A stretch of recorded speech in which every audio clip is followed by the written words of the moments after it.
What is up, everyone, and welcome to another special edition of The Danny Show. I'm your host, Daniel Cody, and this is where I give commentary and reviews on all things wrestling. Thank you guys so much for joining. Hope you guys had an amazing night last night at Survivor Series. Let's talk about it. We opened up the show tonight with the women's War Games match, and we got the NXT announcer to open up the show with War Games. It's because she's an awesome announcer, by the way. And we got her to open up as Rhea Ripley, and everyone made their entrance. And I noticed as Rhea was doing pull ups while Nikki Cross was standing on top of the cage, I couldn't help but think that they should get a smaller cage to put Dominic in, since Dominic is Rhea's submissive slave, because only she's so wrapped up. I mean, Dominic's so wrapped up under Rhea's finger that she could tell him to go attack his own father. It's crazy. But anyway, because like Booker said, Dominic's nose is wide open, but they need a smaller cage for submissive Dom. Just kidding. But in any event, we have we have who do we have? Bianca and Dakota Kai start off the match, and then Io Shirai comes in, and there was a blooper, that a botch that took place where Io was supposed to go for the double knees to the face, but got caught up in the corners. Then later on, we saw Alexa Bliss come in. She almost tripped over the camera cords. Then eventually, once everyone's in, we see Nikki Cross fly, which is Io Shirai's job.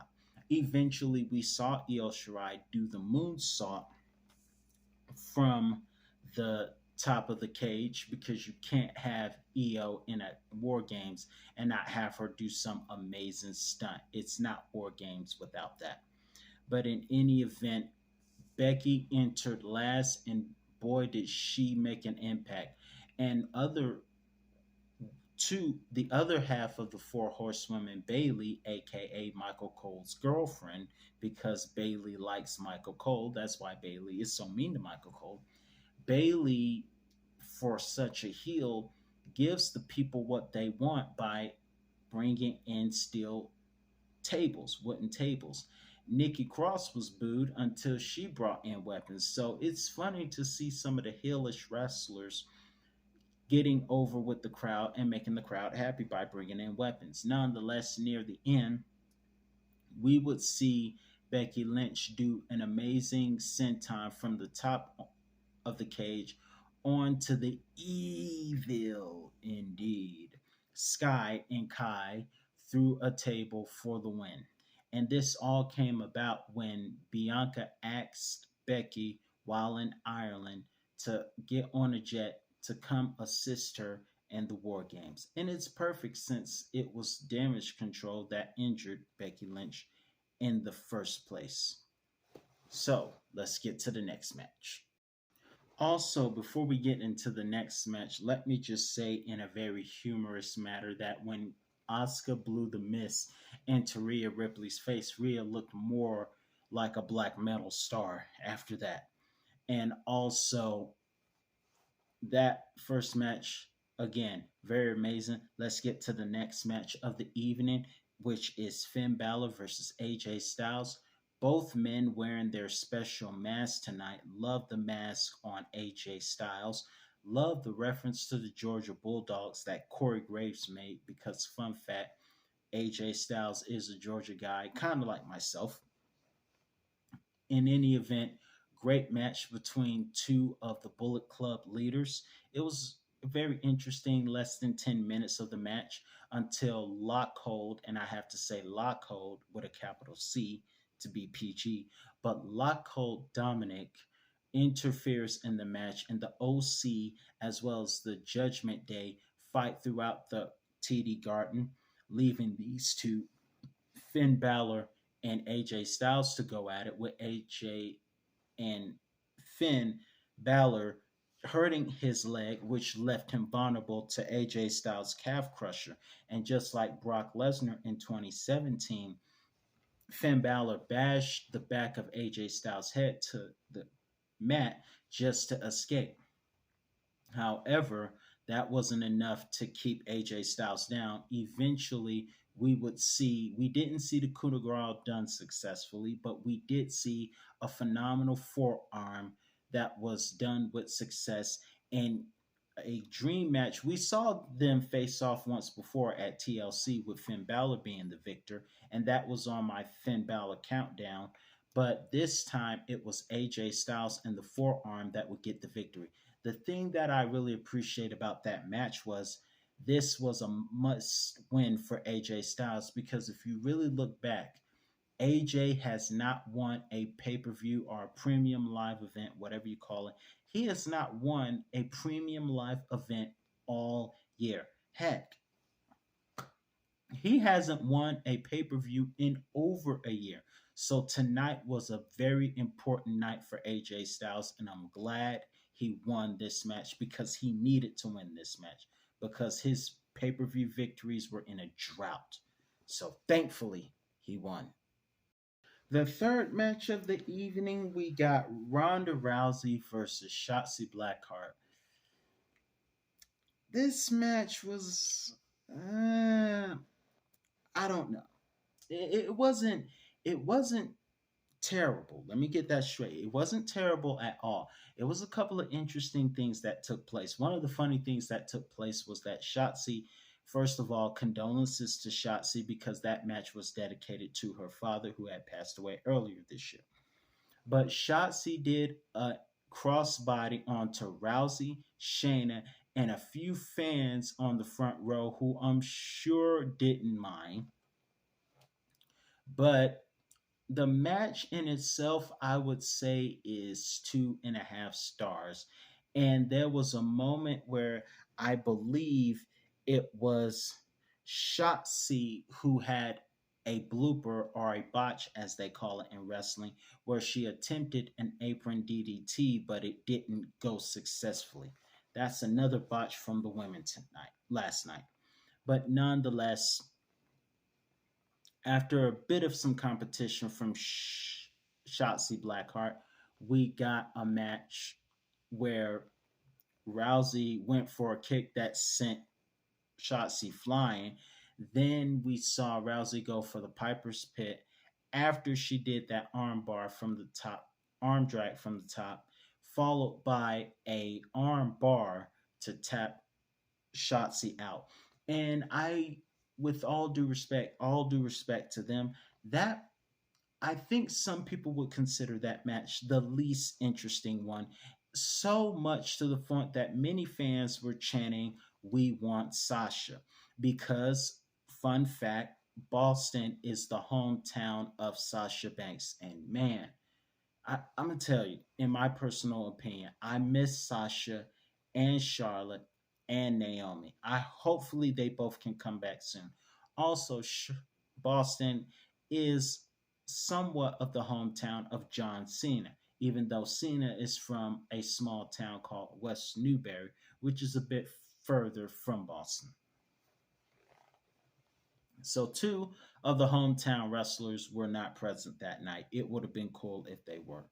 But things happen. Let's get to the next match at hand. We have the triple threat match between Lashley, Angry Theory, and Seth Rollins. The fans popped for Seth Rollins because Seth Rollins has really gotten over with the crowd. Let's talk about this match, the fourth match, the triple threat for the US title. Lot of interesting highlights in this triple threat match.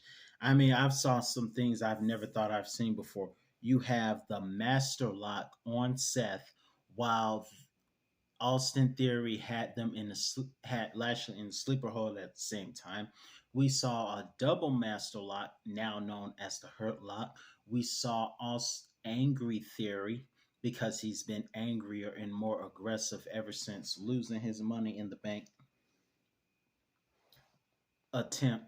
And for the first time ever, can we talk about the fact for the first time ever, someone cashed in on a US champion instead of the world champion? and it failed. And Corey Graves wasn't happy about that. But moving forward, we have those double moves. Austin throwing stairs and Seth doing running sentons on everybody. He even did a curve stomp onto Lash, I think it was Theory, while using Lashley to as leverage. We even saw Seth Rollins do a Falcon arrow, but it was interrupted by a spear. That spear would give Austin Theory a chance to pin Seth Rollins, and the fans were in total shock, as was I. I was not expecting Theory to win tonight, but fans were shocked. I mean, all of their faces, the boos were loud, and everyone was like, "What?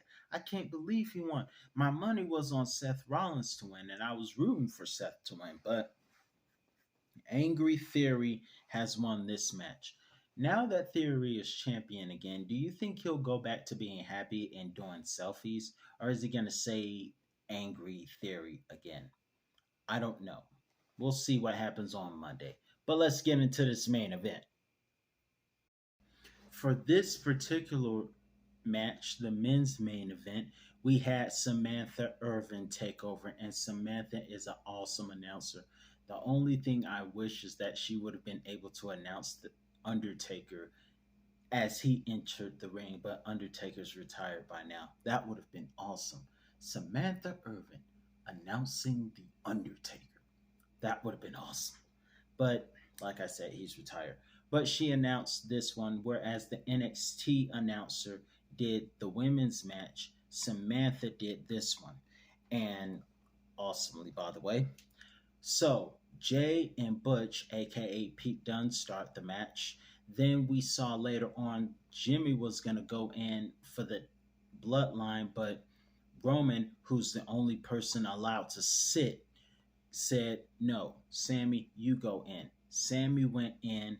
Then the rest of them come in, and like I said earlier, the heels are really making the crowd happy. Bailey pulled out tables and ladders earlier that night. Jay pulled out some tables and weapons as well.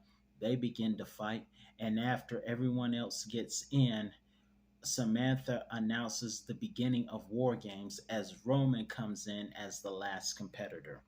Unfortunately for the bloodline, everybody gets 25 beats of the Balor. I did my math correctly. That is 25 beats.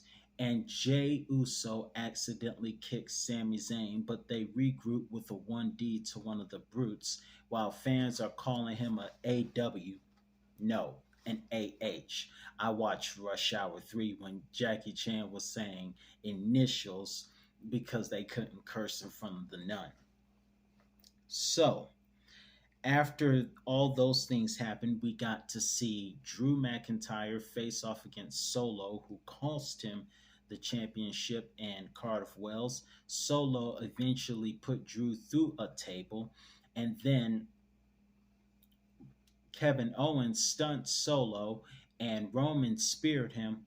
However, Roman got another stunner. I'm sorry, the spear that took place was when Roman speared Ridge through a table. Kevin Owens stunned both Solo and Roman, but Sammy broke up the count so that Roman wouldn't be pinned to the match. Went for a low punch to Kevin Owens, which half the fans still booed, and Jay went for the splash, and the bloodline wins. But the fans pop when Roman hugged Sammy, but then it got louder when Jay finally embraced Sami Zayn. Now Jay and Sammy can finally get along, and everyone is Usi again. So, all the War Games matches were good. Sammy versus Finn was good. Shotzi versus Rousey was a bit 2.5 stars, but everything else was very great. I just wish Seth Rollins would have won. But nonetheless, all out good event. Just wish Sasha could have returned in her hometown. But nonetheless, let me know what you think. What was your favorite night part of last night? What was your favorite match of that evening? Let me know your thoughts on War Games in the comments below. I'm your host, Daniel Cody, and that's all the time I have for you today. And I'll be back with another review on all things wrestling. See you soon.